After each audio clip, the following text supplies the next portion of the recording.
Welcome to bird media. నేను వైష్ణవి. పశ్చిమ బెంగాల్ ఎన్నికల ఫలితాలు కేవలం ఒక్క రాష్ట్రానికి రాజకీయ మార్పుగా మాత్రమే కాదు, దక్షిణాసియా భౌగోళిక రాజకీయాల్లో కూడా కీలక పరిణామంగా మారాయి.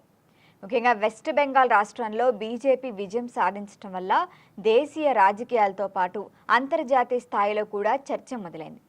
అయితే బంగ్లా, నేపాల్, భూటాన్లతో సరిహద్దులు పంచుకునేది బెంగాల్. మరిప్పుడు దీనికి వ్యూహాత్మకంగా ప్రత్యేక ప్రాధాన్యం కూడా ఉంది. అందుకే ఈ ఫలితాలను వాషింగ్టన్ నుంచి బీజింగ్ వరకు ప్రతి ఒక్కరూ ఆసక్తిగా పరిశీలిస్తూనే ఉన్నారు. అయితే 2009లోనే పశ్చిమ బెంగాల్లో వామపక్ష పాలన ముగియాలి అని అమెరికా అప్పటికే వ్యూహాత్మకంగా భావించింది అన్న అంశం కూడా వికీలీక్స్ పత్రాల ద్వారా బయటపడింది. మరప్పట్లో మమతా బెనర్జీ నేతృత్వంలోని తృణమూల్ కాంగ్రెస్ అమెరికా ప్రయోజనాలకు అనుకూలంగా ఉంటుంది అని భావించినట్లుగా కూడా ఆ పత్రాల్లో ప్రస్తావన కూడా ఉంది.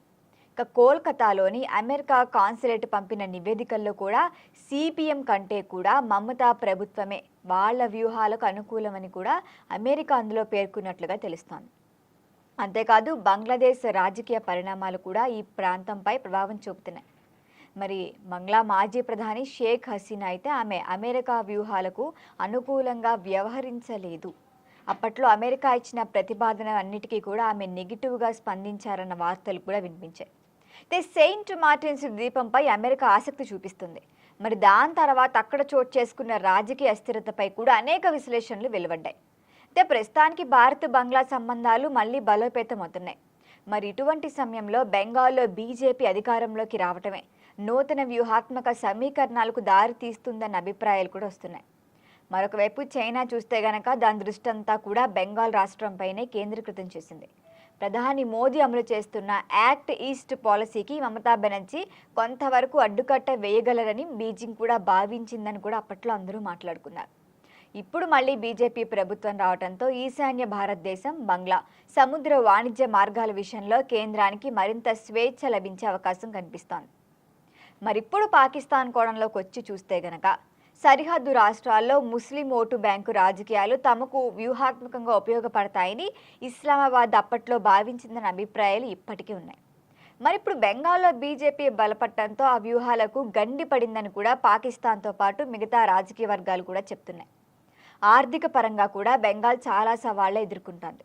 ఒకప్పుడు దేశ పారిశ్రామిక కేంద్రంగా ఉన్న ఈ రాష్ట్రం గత కొన్ని దశాబ్దాల్లోనే అభివృద్ధిలో వెనుకబడిపోయిందన్న విమర్శలు ఉన్నాయి. నిరుద్యోగమే కానీ, పారిశ్రామిక వలసలే కానీ, మౌలిక వస్తువుల లోపం కానీ ఇక్కడ ప్రధాన సమస్యలుగా చెప్పచ్చు. మరి కొత్త ప్రభుత్వం ఇప్పుడు పరిపాలనను గాడిలో పెట్టడంతో పాటు బీజేపీ పెట్టుబడులను ఆకర్షించడం, పరిశ్రమలను తిరిగి తీసుకురావడం, గ్రామీణ పట్టణ అసమానతలను తగ్గించడం, ఎన్ని అంశాలపై దృష్టి పెట్టాల్సి ఉంటుంది. ఇది ఖచ్చితంగా పాకిస్తాన్కు గట్టి దెబ్బే. ఎన్నో వ్యూహాలు అమలు చేద్దామని పాకిస్తాన్ ఊహించుకున్నప్పటికీ ఇప్పుడు అక్కడ మళ్ళీ బీజేపీయే బెంగాల్లో మంచి విజయం సాధించడంతో పాకిస్తాన్కు వాళ్ళ వ్యూహాలకు గట్టి చెక్ పెట్టినట్లే భావిస్తోంది పాకిస్తాన్. మొత్తానికి బెంగాల్ ఎన్నికల ఫలితాలు కేవలం ఒక రాష్ట్ర రాజకీయాలే కాదు, ఇక దక్షిణాసియాలో భారత ప్రభావాన్ని, ముఖ్యంగా పాకిస్తాన్ వ్యూహాలను మరింత బలోపేతం చేసే వ్యూహాత్మక పరిణామంగా మారిందని కూడా చెప్పచ్చు. మరి చూద్దాం పాకిస్తాన్ ప్రత్యామ్నాయాలు ఏమైనా రెడీ చేసుకుంటుందా లేదా అని. దీనిపైన మీ అభిప్రాయాన్ని తెలియచేయండి. చూస్తూనే ఉండండి బర్డ్ మీడియా.